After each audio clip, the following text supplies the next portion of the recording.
আসসালামু আলাইকুম। এইচএসসি ২৪ এবং ২৫ ব্যাচের শিক্ষার্থীরা তোমরা যারা গুচ্ছ ভর্তি পরীক্ষা দিবা, তো তোমাদের মধ্যে অনেক শিক্ষার্থী কমেন্ট করতেছো, ভাই আমার ইনবক্স করছো যে ভাই আমি এখন থেকে যদি শুরু করি মাঝখানে আমার অনেকটা গ্যাপ চলে গেছে। তো এখন থেকে শুরু করে লাস্ট মোমেন্টে আমাদের হাতে যদিও বেশি সময় নাই, তো এই সময়টাতেও একটা ভালো মার্ক এনশিওর করে আমি গুচ্ছ কি চান্স পাবো কিনা? তো আমাদের গুচ্ছতে যদি মিনিমাম তুমি চান্স পেয়ে যাও, একটা ভালো সাবে পেয়ে যাও, তো তোমাকে অবশ্যই ৫০ প্লাস টার্গেট রাখতে হবে, ঠিক আছে?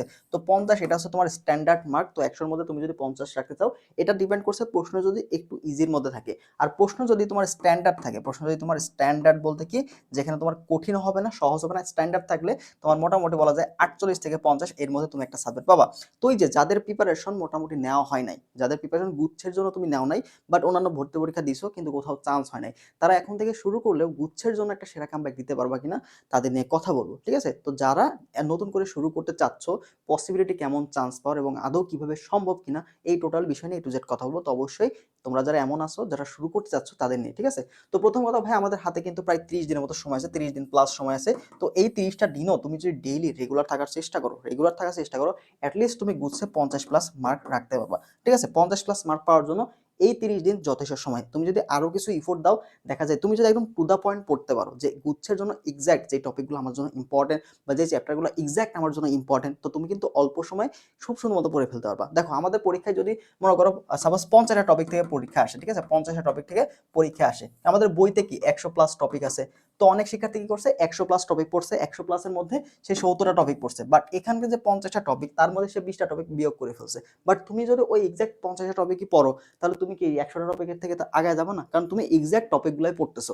তো তুমি যদি এইভাবে পড়তে পারো, দেখবা যে মার্কটা তোমার 60 থেকে 70ও হইতে পারে। তো এই টেকনিকগুলা তোমাদের জানাবো যে গুচ্ছ আসলে প্রশ্ন আসে কোথা থেকে, প্রশ্ন কমনটা তুমি কোথা থেকে পাবা, ঠিক আছে? তো অবশ্যই ভিডিওটা সময় দেখবা। ওকে, তো চলো। তো প্রথম যে বিষয়টা মাথায় রাখবা, দেখো এখন যারা শুরু করতেছে, যারা একদম শূন্য থেকে গুচ্ছের জন্য ডেডিকেটেড ভাবে শুরু করতে যাচ্ছ, তাদের বিষয়ে কিছু কথা বলি। দেখো তুমি যদি ভাই এখন A to Z পড়তে যাও, তুমি যদি সিলেবাসের আমাদের প্রায় 45 থেকে 50টার মতো চ্যাপ্টার আছে, তুমি যদি সবগুলা চ্যাপ্টার পড়তে যাও, তাহলে তুমি এখন কভার করতে পারবে না।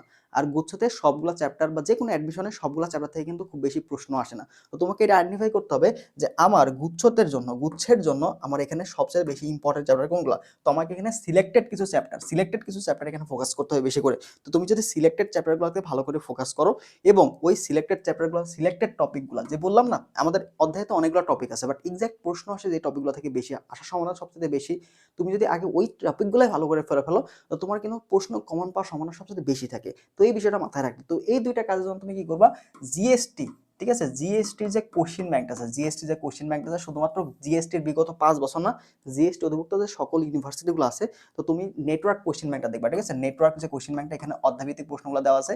তো এই কোশ্চেন ব্যাংকে তুমি দেখবা অধ্যায়ভিত্তিক প্রশ্নগুলো দেওয়া আছে। তো একটা চ্যাপ্টার তুমি খুলবা, খোলার পর দেখবা ওই চ্যাপ্টার থেকে কেমন প্রশ্ন আসছে। যেই চ্যাপ্টারগুলো থেকে বেশি প্রশ্ন আসে, আমি কালকে তোমাদের এটা দিয়ে দিব যে কোন চ্যাপ্টার থেকে বেশি বেশি প্রশ্ন আসে এবং কোনগুলো তোমাকে ফোকাস, এটা আমি কালকে একটা ভিডিওতে তোমাদের বলে দেবো, ঠিক আছে? বাট এখন তুমি যে কাজটা করবে সেটা হচ্ছে নেটওয়ার্ক কোশ্চেন ব্যাংক থেকে তুমি প্রশ্নগুলো দেখো যে আমাদের কোন টপিকগুলো থেকে বেশি ইম্পর্টেন্ট। তো প্রথমে কিন্তু কোশ্চেন ব্যাংকের প্রথম থেকেই তোমাদের টপিকগুলো দেওয়া আছে, টপিকের কনসেপ্ট, কোন সূত্র লাগবে, ওই সূত্রগুলো দেওয়া আছে। তুমি যদি নিজে নিজে পারো, তো ওই সূত্রগুলো ভালো করে পড়ে ফেলো এবং ওই সূত্রের নিচেই তোমার কিন্তু প্র্যাকটিস আকারে কিছু প্রশ্ন দেওয়া আছে। তো সেগুলো তুমি সলভ করে ফেলো। সলভ করার পরে কোশ্চেন ব্যাংকে যাও, দেখবে যে অনেক প্রশ্ন তুমি নিজে নিজে সলভ করতে পারো। তো প্রথমে টাইপ ওয়াইজ কনসেপ্টগুলো শেষ করো, দেন কোশ্চেন ব্যাংকে যাও, ঠিক আছে? তো এরপর তুমি কি কাজ করবা, ওই সিলেক্টেড টপিক গুলো ভাই তুমি যে কোশ্চেন ব্যাংকটা অ্যানালাইসিস করবা, কোশ্চেন ব্যাংকটা কি করবা, অ্যানালাইসিস করবা যে গুচ্ছের বিগত 5 বছরের প্রশ্ন এবং আমাদের গুচ্ছ যে ভার্সিটির দায়িত্ব থাকছে ইসলামিক ইউনিভার্সিটি, ঠিক আছে?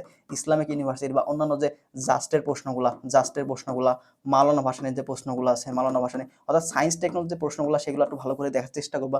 গুচ্ছ অধিভুক্ত যে ভার্সিটিগুলো আছে, যেগুলো আমাদের প্রথম সারির যে ইউনিভার্সিটিগুলো আছে, সেই প্রশ্নগুলো তুমি যদি অ্যানালাইসিস করো, সেখান থেকে দেখবে যে ম্যাক্সিমাম কমন টপিক তুমি পাবে। একটা চ্যাপ্টার থেকে কমন টপিকে কিন্তু প্রশ্ন আসে।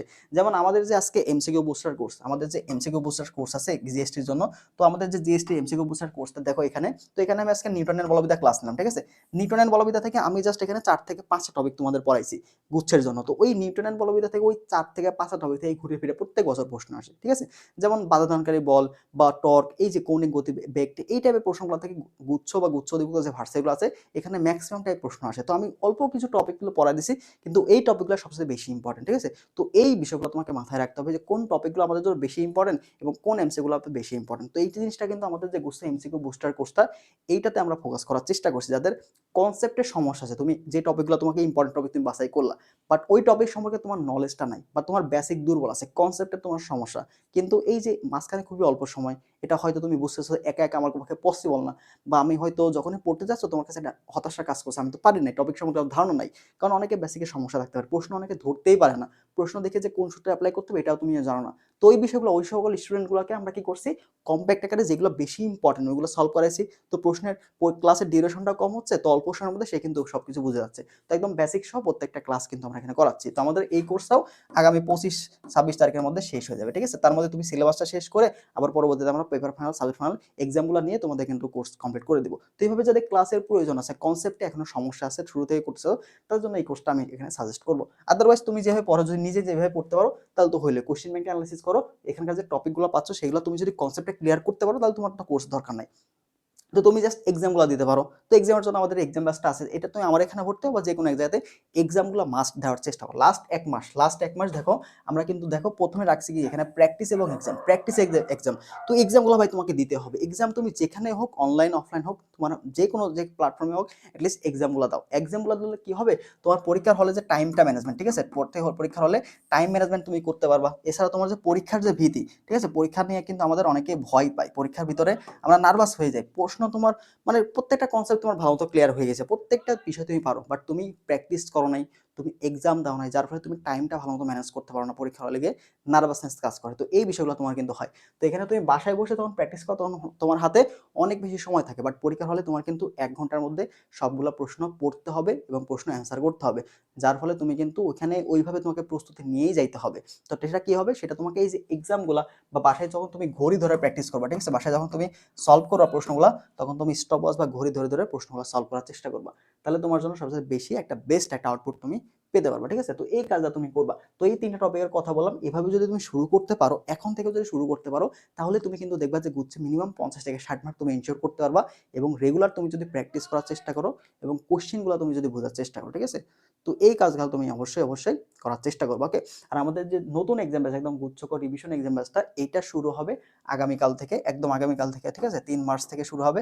তো আগামীকাল থেকে যারা একদম প্রথম থেকে রুটিন ওয়াইজ আগাতে চাচ্ছ, তাদের জন্য এই এক্সাম ব্যাচটা। এখানে কি কি থাকছে দেখো, 58টা লাইভ এক্সাম থাকছে, এবং এখানে অধ্যায়ভিত্তিক পরীক্ষা তুমি পাবা 38টা, সাবজেক্ট ফাইনাল এক্সাম পাবা, পেপার ফাইনাল এক্সাম পাবা, এবং মডেল টেস্ট এক্সাম থাকে টোটাল 8টা। তো এইভাবে কিন্তু, এছাড়াও এখানে গুরুত্বপূর্ণ যে টপিক অ্যানালাইসিস, এটা কিন্তু আমরা দিয়ে দিব, একটা চ্যাপ্টারে ইম্পর্টেন্ট টপিক কোনগুলো থাকতে পারে, কিভাবে পড়া দরকার, সেগুলো তোমার কিন্তু এখানে গাইড করা হবে। এটা লাস্ট মোমেন্টে তোমার সাবজেক্ট পাইতে বা চান্স পাইতে, তুমি যে যারা নিজে নিজে পড়ার চেষ্টা করতেছো, তাদের জন্য আমরা যতটুকু পারা যায় হেল্প করার চেষ্টা করব।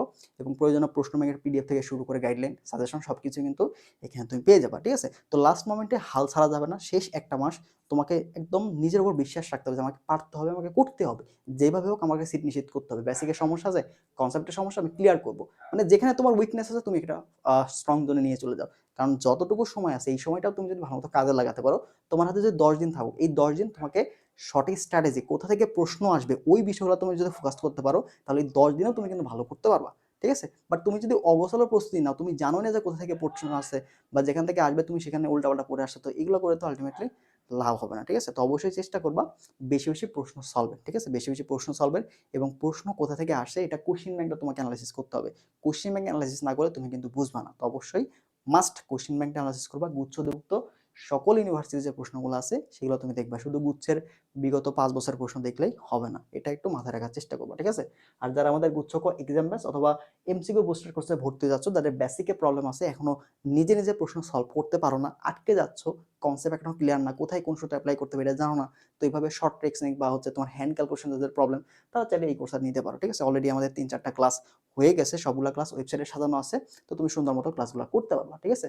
তো এই বিষয়গুলো মাথায় রাখবা। তো যারা কোর্সে ভর্তি হতে যাচ্ছ তারা হোয়াটসঅ্যাপে যোগাযোগ করো। আর কোর্সে না ভর্তি হলো, যেটা বললাম, বাসায় বসে যখন তুমি এক্সামগুলো দিবা বা প্রশ্ন সলভ করবা, টাইমটা মাথায় রাখবা, ঠিক আছে? স্টপ ওয়াচ রেখে তুমি দেখবা যে তোমার আসলে সময়টা কেমন লাগছে। তো তুমি যখন টাইম ট্র্যাক করতে পারবো না, টাইমটা ট্র্যাক করতে পারো, তখন তোমার কিন্তু টাইম ম্যানেজমেন্ট সম্পর্কে একটা ভালো মতো আইডিয়া যাবে, ঠিক আছে? তো এটা একটা মাস্ট রাখবা। আর কোশ্চেন ব্যাংকটা বেশি বেশি অ্যানালাইসিস করে পড়ো, ইনশাল্লাহ এই কয়দিনে তুমি কামব্যাক দিতে পারবা। আর যারা রুটিন খুঁজে পাচ্ছ না, তারা দেখো এই রুটিনটা আমাদের এক্সাম ব্যাচে ভর্তি হও বা না হও, এই রুটিনটা তুমি সেভ করে রাখো। এই রুটিনটা আমি লিঙ্ক দিয়ে রাখবো কমেন্ট বক্সে আমাদের ওয়েবসাইটে, সেখানে ঢুকে তুমি রুটিনটা ডাউনলোড করে রাখো। রুটিনটা ধরে, এই রুটিনটা ধরে তুমি পড়ার চেষ্টা করো। এই রুটিনে আমরা 24-25 তারিখের মধ্যে সিলেবাস শেষ করে ফেলবো, পরবর্তীতে তোমার রিভিশন শুরু হবে। এটা তোমার জন্য একটা বেস্ট হবে, ঠিক আছে? তো ভালো থাকো সবাই, সবার জন্য শুভকামনা থাকবে। আমরা কালকে সবচাইতে ইম্পর্টেন্ট চ্যাপ্টার কোনগুলা সেগুলো তোমাদের দিয়ে দিব, ঠিক আছে? তো তুমি ওই অনুযায়ী পড়াশোনা শুরু করে দিবা। ভালো থাকো সবাই। আল্লাহ হাফেজ।